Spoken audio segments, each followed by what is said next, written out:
लकल हम्दि या अल्लाह अस्सलातु वस्सलामु अलैका या रसूल अल्लाह अम्मा बाद। सिलसिला है नाज़रीन की तरफ से पूछे गए सवालों के जवाब पेश करने का।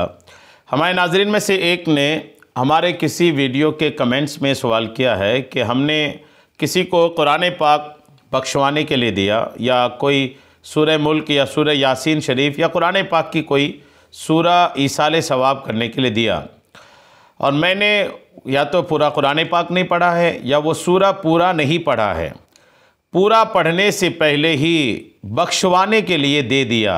ऐसा करना कैसा है? कुरान पाक के साथ भी लोग ऐसा करते हैं और बाज़ औक़ात पारे भी ले लेते हैं, तब भी ये करते हैं। जवाब मैं दे रहा हूँ, आप तवज्जो के साथ सुनिए। उमूमन जब लोगों के यहाँ 40वां वगैरह या ईसाल सवाब की कोई महफ़िल होती है तो उससे पहले बाज़ इलाक़ों में ये चलन है कि वो पारे तकसीम कर देते हैं घर घर। पारे तकसीम करना मतलब घर घर जाकर पूछ लेते हैं कि आप कौन कौन सा पारा हमें पढ़ के देंगे। तो लोग बोलते हैं कि मैं 10वां पढ़ लूँगा, तो वो 10वां पारा एंट्री कर लेते हैं। अगले घर में 11वां पारा दे देते हैं पढ़ने को, तो वो अपने कुरान पाक में निकाल कर 11वां पारा पढ़ लेते हैं। यूँ घर घर जा कर के लोग बोल देते हैं और फिर बोल के आकर के लोग समझते हैं कि हमने तो सबको बता दिया है। और सब इसमें सब ऐसे नहीं होते कि जो पढ़ चुके होते हैं ईसाल सवाब के दिन से पहले। बहुत सारे ऐसे लोग होते हैं जो पढ़ते नहीं हैं या सुस्ती रहती है और यहाँ पढ़े नहीं और वहाँ पर बख्श दिया जाता है। कुछ तो ये होता है, और कुछ ये होता है जो सवाल करने वाले ने किया है कि अभी इन्होंने पूरा कुरान पाक पढ़ा नहीं है और दे दिया कि आप पूरा कुरान पाक बख्श दो। ऐसा करना कैसा है?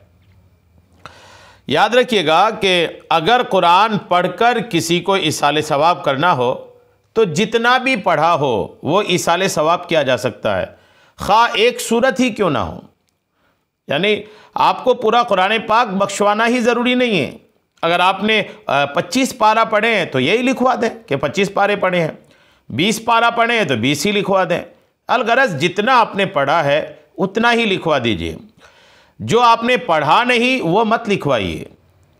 जाहिर सी बात है, अगर आपने लिखा कि मेरी तरफ से 2 कुरान पाक और आपने पढ़ा है नहीं, तो अब वो 2 कुरान पाक जो वहाँ लिस्ट में शामिल किया गया और वो बख्शा गया, तो वो क्या बख्शा गया? पढ़ा ही नहीं तो क्या बख्शा जाएगा? ये तो वैसा ही हुआ कि जैसे आपने एक बॉक्स बनाया और बॉक्स के अंदर बॉक्स को सजाया बाहर से कि ये जैसे कोई गिफ्ट पैक है, और अंदर आपने कुछ भी नहीं भरा और वो खाली बॉक्स ले जा कर के आपने किसी को दिया कि ये आपका तोहफ़ा। अब वो जब तोहफ़ा आपका खोल के देखेगा तो उसके अंदर कुछ भी नहीं है। ये मैं एक मिसाल दिया। तो यूँ ही जैसे आपने कहा मेरी तरफ से कुरान बख्श दो। बाज़ लोग तो पूरा कुरान पढ़ते भी नहीं हैं और फिर वो बख्शवा देते हैं। तो अब हुआ ये कि कुरान पाक पढ़े नहीं या आधा पढ़े या भी कुछ पारे पढ़े और पूरा बख्शवा दिया। तो कुरान जब है ही नहीं तो क्या बख्शा जाएगा? तो ये ना करें। ये ज़रूर कर लिया करें कि आपने जितना पढ़ा है उतना ही बख्शवा दें। जितना पढ़ा है, पूरा कुरान पढ़ के ही बख्शवाना ज़रूरी नहीं है, जितना पढ़ें उतना बख्श दें। सूरह यासीन शरीफ जैसे आपने अभी पूरी सूरत नहीं पढ़ा है तो जितनी पढ़ा है उतनी बख्शवा दें। ये ख्याल रखें। तो जो पढ़ा है आपने उतना ही बख्शवाएं, उससे ज़्यादा ना बख्शवाएं। निज रिवायत में आता है कि रसूल करीम अलैहिस्सलाम ने फरमाया, जो शख्स कुरान ख़त्म करता है उसकी दुआ कबूल होती है। इससे पता चला कि दुआ की कबूलियत के मौक़े में से एक मौका ख़त्म कुरान भी है। इसलिए ख़त्म कुरान के मौका पर ज़्यादा से ज़्यादा दुआ करनी चाहिए। और अगर कुछ पारे बाकी हों और दुआ करना चाहें तो भी दुआ की जा सकती है। ताहम ऐसी सूरत में जितने पारे पढ़े हों उनका ईसाल सवाब किया जाएगा। जो पारे अभी नहीं पढ़े उनका सवाब पढ़ने के बाद हासिल होगा और उसका ईसाल सवाब भी पढ़ने के बाद होगा। ईसाल सवाब है ना, जैसे आपने कुरान पाक पढ़ा है, आपको जो सवाब मिला है वो आप कहते हैं किसी और को कि आप बख्शवा दो, तो वो आपके पास होता है और आप उसको देते हैं। अब आपने अभी पूरा कुरान पाक पढ़ा ही नहीं तो आप ही के पास नहीं है। जब आपके पास ही नहीं है तो आप दे क्या रहे हैं? ये याद रखें।